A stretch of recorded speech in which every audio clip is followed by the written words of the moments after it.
Minnesota Twins lose their fourth in a row tonight in Pittsburgh, 3-0. We're breaking it all down. It's coming up next on the Locked On Minnesota Twins POSTCAST.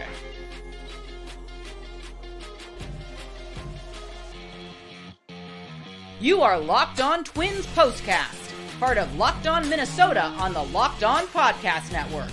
Your team every day. What's up? We're back in the lab, back at it. Another Minnesota Twins POSTCAST episode right here on the Locked On Sports Minnesota Network. You got myself, Luke Inman, at Luke_Spinman. That's the man. He's back. C.J. Baumgartner. He's on X, at BaumCJ30. Twins expert over at Zone Coverage MN. And C.J., before we jump into all the action from tonight, quick reminder, tonight's episode brought to us by Game Time. Download the Game Time app, create an account, use code LOCKEDONMLB for $20 off your first purchase. Game Time, terms apply. Okay, man, Twins kicking off their third and final road trip in a row, ending in Pittsburgh. 9 roadies in a row when it's all said and done here. They've lost 3 in a row, 4 of their last 5 coming into tonight. Joe Ryan on the mound for this one. Pirates on the board first in the second. Cruz with a solo shot. That makes it 1-0. Fourth inning, they add on a sac fly. That makes it 2-0. Twins had their chances here tonight in this one, and we'll dive into it. But first inning, 2 on, nobody out. They come away with nothing. Fifth inning, bases juiced. Royce Lewis up at the plate. He goes down swinging. Max Kepler has a chance as well. He strikes out as well. Twins left 9 on base, 1 for 8 with runners in scoring position tonight. Pirates add on another solo shot in the 8th inning. That makes it 3-0, and just not enough from the Twins in the lineup department. Twins lose their 4th in a row. Waste a pretty good start by Joe Ryan. They dropped to 33-30 on the year. We'll talk Ryan here in a second, but first, as always, give us your biggest takeaways, kind of 8 topics from Game 1 in Pittsburgh tonight. Once again, runners in scoring position and the lack of big hits in those positions kind of been the story of, last season when things weren't going well. And now this season, it's felt like they've been able to get some runners on base, which is good. So far early in the season, and I know that they've been doing well in it, but over this last week, it's felt like that problem has just come up again and not necessarily been not necessarily been their friend. Let's unpack Joe Ryan's night real quick. 7 innings, 2 hits, 2 earned, 8 Ks, 2 walks, 92 pitches. Again, gives up the solo shot in the second, sac fly in the 4th, but 2 runs, man. That's it. All in all, I think you're taking that like 99 out of 100 times, aren't you? Just 0 run support tonight, as you touched on. What'd the report cards say on Joe Ryan tonight, though? How'd his stuff look? Difficulties there, but that's what you get when you do a live show, okay?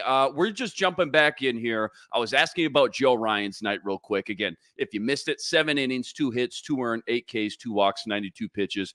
Again, gives up the solo shot in the second, sac fly in the 4th, but again, 99 out of 100 times, I feel like you're going to take a 2-run outing, right? What'd the report card say on Joe Ryan tonight? How'd his stuff look? I mean, that's a solid B+ start from Joe Ryan. I mean, really, in the context of if the Twins could just give him a little bit of run support, it's probably an A. It's not really his fault, but I mean, he gave up to mistake pitch to O'Neal Cruz. He took advantage of that, had a little bit of ump ball, not necessarily giving him not generous strike zone, and that kind of leads to some base runners and then a sacrifice fly. Overall, this is one of Joe Ryan's better starts on the season and a big bounce back start to where he was pitching on Saturday in Houston.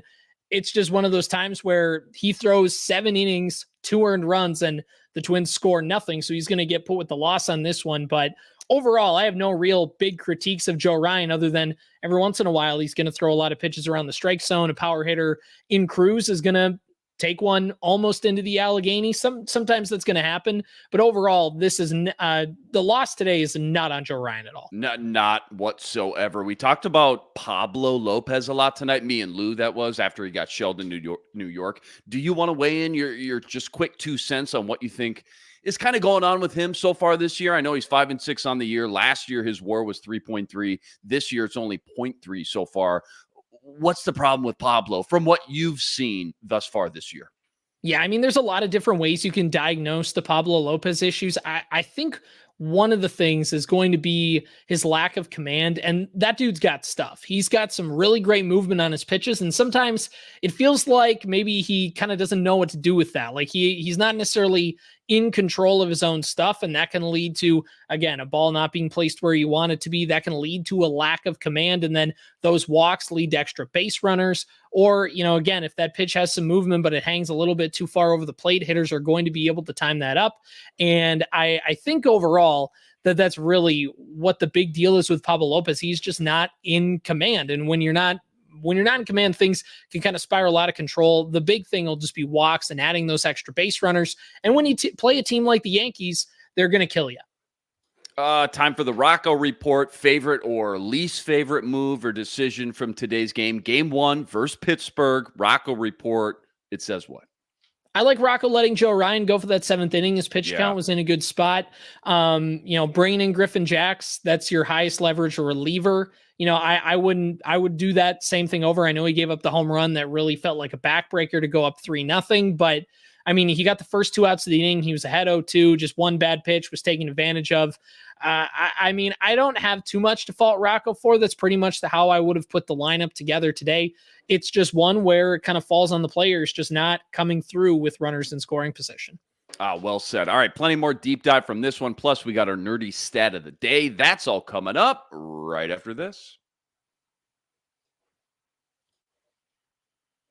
Quick reminder, tonight's episode brought to us by FanDuel, America's #1 sportsbook and official sportsbook partner of the MLB. Right now, playoff time in the NBA and NHL, not to mention baseball, obviously in full swing. That means FanDuel's your #1 place to be to bet on all the action. Check this out. Right now, new customers, you're getting $150 in bonus bets with any winning $5 bet. That's $150 in bonus bets with any winning $5 bet. Right now, Boston Celtics 7-point favorites over Dallas in game 2. Over under currently sitting at 214.5. Plus, you can always bet on everything from slap shots to home runs to slam dunks, all on the app that's safe, secure, and easy to use. So, what are you waiting for? Visit FanDuel.com/lockedon. Make your first bet a huge win.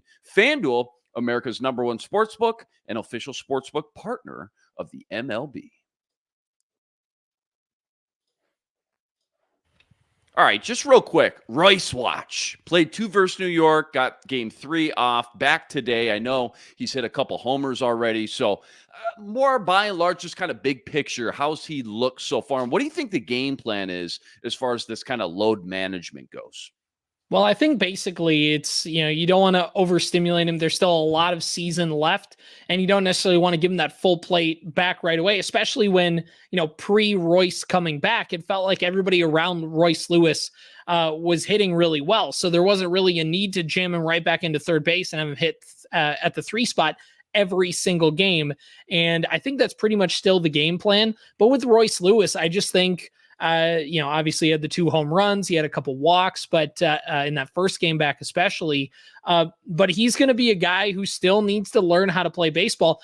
I know with all the big moments he has and with all of the big moments and everything he's had, we kind of forget that this is a guy that has not played a lot of baseball, drafted out of high school, didn't play a season in 2020, had his ACL injury in 2021, had another ACL injury early in 2022, and then, of course, has been up and down with injuries over the last couple of seasons. This is a guy that needs to play a lot of baseball, and you find that at the plate because he can get in these moments where he's a little over eager, and Mitch Keller's a good pitcher, but they took advantage of that, with some of those breaking pitches and to kind of taking advantage of Royce Lewis being a little over eager. That spot he had with the bases loaded felt like that was a grand slam waiting to happen, and that high fastball. He's 23 years old, or however old he is. He just can't help himself. He swings at that pitch that's at his eyes. But overall, I've really liked what I've seen. I mean, he's Royce Lewis. He just brings that energy. He has those big moments. And as soon as he kind of figures out what he's doing at the plate, imagine how much better he can be. Who do you think they're going to end up babying more when we look back? Byron Buxton in his prime when he kept getting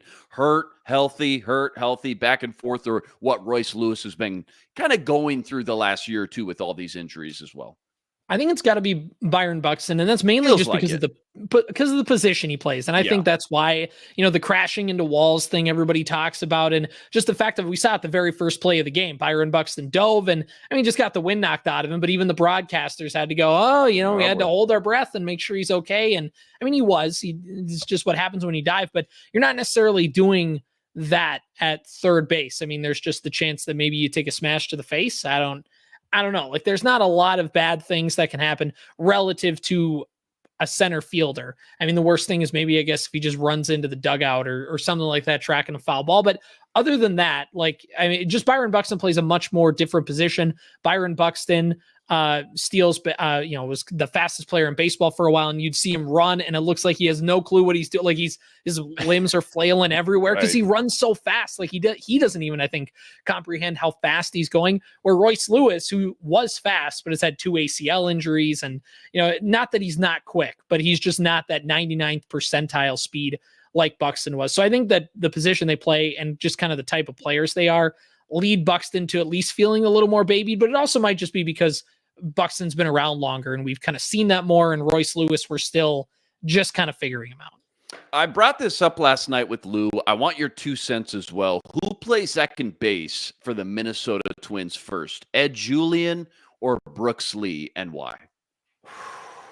That's tough a good one, question. right? Pretty good one, right? Yeah. Because Julian, it feels like they're not going to send him down just to call him right back up. Just off the way he'd been hitting, it's like, hey, go down, get right, see a lot of pitches, really get that confidence up, and then we'll call you up. But that being said, Brooks Lee now is healthy, and if he has a chance to hit, and I don't know what his official stats look like, but he's gotten a couple hits, made a couple nice defensive plays at shortstop since coming back to the Saints over the last week and a half. I gotta say that it's probably Ed Julian. Only because I think if they're going to call up either one, that I think Brooks Lee has to be worlds better than Ed Julian to deserve that call up, because they've already kind of broken the seal, if you will. They've taken Ed Julian out of the package. He's already been called up to the big leagues. With Brooks Lee, you have to be exactly sure that he's ready for that moment, especially with a guy like Ed Julian, who you can call up at any point, who you've already known is a proven big leaguer. I think that's a great analogy right there. And I agree with you as well. Still very close, splitting hairs, feels like 50-50. End of the day, though, if I'm putting my money down, I'm going with Julian as well. Speaking of Saints players, I know Louis Varland, Matt Wallner, they're both down there as well. 2 somewhat, notable names for Minnesota Twins fans. Any update or, I guess, word how they've looked, how they're trending in the right direction at all, when we might see them next? I know the word was originally Varland was asked by coaches to start throwing some more change-ups, and it sounds like he has worked on that quite a bit. And then Wallner maybe needed a reset more mentally than anything else from what it sounded like. Does that sound about right? And how are both those guys doing down in AAA? Yeah, it sounds about right. And I haven't necessarily took a deep dive into the numbers on Louis Varland, and especially with that changeup. But yeah, AAA is the place to go do that and to go just kind of tinker with some things, which is why you can't always look at sometimes the slash line. It's like looking at spring training numbers. If you're a proven big leaguer, or at least a guy who's shown flashes in the big leagues, and you go down to AAA, sometimes if you have a bad outing, it's not necessarily because you stink. It's because you're trying to work on something. It's like, I'm going to throw this pitch a bunch and see if it works. And that's kind of the thing with Louis Varland. But with Matt Wallner, when he just needed a complete reset, the way he was just taking non-competitive at bats. He's a big swinging guy, and he just wasn't making contact. And you kind of need to go down and say, hey, here's what hitters in the big leagues were trying, or pitchers, I should say, were trying to do to you. Now you need to go down to AAA. They're going to do the exact same thing, except the pitching just is going to be a little bit of a step down. And can you make that adjustment?